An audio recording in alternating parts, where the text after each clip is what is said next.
Alors moi, je suis né, j'ai grandi ici à Val-d'Or, mais ma carrière m'a emmené éventuellement jusqu'à Washington, D.C., où j'habite maintenant. Je suis directeur artistique. Je fais beaucoup de design, mais à mes propres heures, c'est les romans graphiques qui m'intéressent.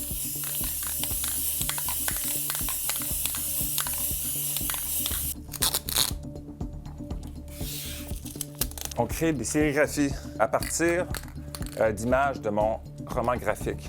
Le livre est tout fait numérique, donc moi j'aime ça, traduire ça dans quelque chose qui est un peu plus physique, matériel. Puis tu vas voir, il y a des sortes d'imperfections, mais au final, je trouve que ça ajoute quelque chose aussi.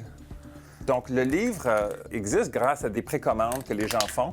On offre des choses extra, des genres de récompenses, des sérigraphies comme ça. Donc c'est une façon un peu de financer le projet, mais ça donne à des gens des beaux souvenirs. T'sais. Je me suis donné 1 an, 3 couleurs. Là, on voit ça que c'est vraiment juste 3 couleurs, plus bien sûr ici. On a notre prospecteur. Puis c'est ça qui crée un peu le look final. Ou disons, le premier prospecteur découvre l'art. Une fois que j'ai eu 40 ans, soudainement, ça me semblait très intéressant de comprendre d'où je venais. À l'origine, c'était ce podcast sur le Château Inn. Et j'avais entendu ça. Je connaissais c'était quoi le Château Inn, un genre de bar un peu louche à Val-d'Or avec une drôle d'affiche. Là. Mais là, j'ai appris que, wow, il y avait des histoires incroyables qui avaient lieu dans ça. Donc, c'est ça qui m'a parti sur ma démarche pour le premier livre qui s'appelle Val-d'Or Néon. Et puis là, à la suite de ça, j'étais vraiment excité. Je voulais en faire un deuxième. Et là, quand c'était le temps de découvrir c'est quoi le thème, pour moi, c'est incontournable. C'est à cause de l'art que la ville existe. L'art qui vient comme ça de l'espace, les étoiles mourantes, et là, qui s'agglutinent pour former la Terre. Et c'est là un peu que l'histoire commence.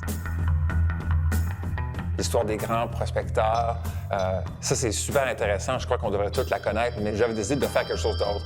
Moi, je voulais raconter des histoires de gens dont on ne penserait pas nécessairement, des gens dont la vie a été affectée, mais sont peut-être pas connus. Ça commence dans l'après-guerre.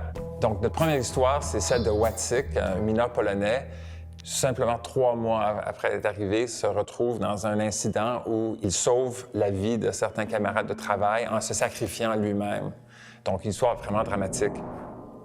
Il y a l'histoire de Doris qui se retrouve ici à travailler ici même à la mine Lamaque.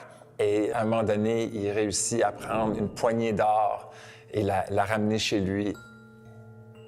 Après ça, tu as l'histoire de Raymond, un des survivants de l'incident à la Belle-Morale. Donc ça, c'est une histoire vraiment d'action. Une histoire de Joanne, qui est une femme de géologue dont le mari vient ici pour faire fortune, mais elle se retrouve plus chez elle, un peu isolée. Mais pour moi, ce qui est intéressant avec un roman graphique, c'est que tu peux recréer des scènes. Tu peux finalement remettre le lecteur au moment là, de l'événement. Il y a des gens qui disent peut-être que certaines des histoires sont un peu tristes et sombres, mais pour moi, c'est avec le recul, surtout que là, on a eu plus de succès comme ville, comme industrie, peut-être c'est un peu plus facile d'en parler maintenant.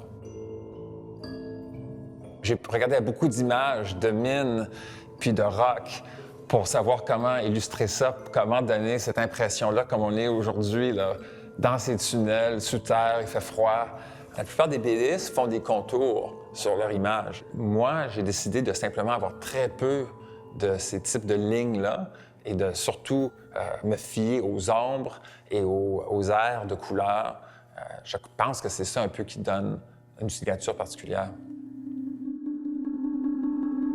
Un des aspects là, qui m'a vraiment motivé dans ça, c'est de non seulement entendre les histoires, mais vraiment les documenter.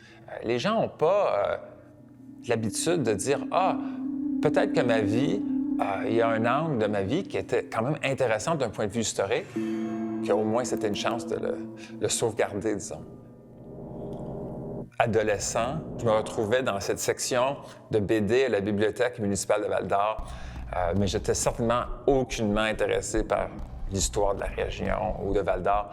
Donc, j'imaginais une version de moi-même qui se promènerait dans les rangées de la bibliothèque et qui verrait ce livre-là et qui dirait « Qu'est-ce que c'est ça? » un livre d'histoire sur ma ville, mais qui montre des éléments un peu lugubres, peut-être dramatiques, mais ça serait percutant pour, c'est ça, cette version de moi-même, là.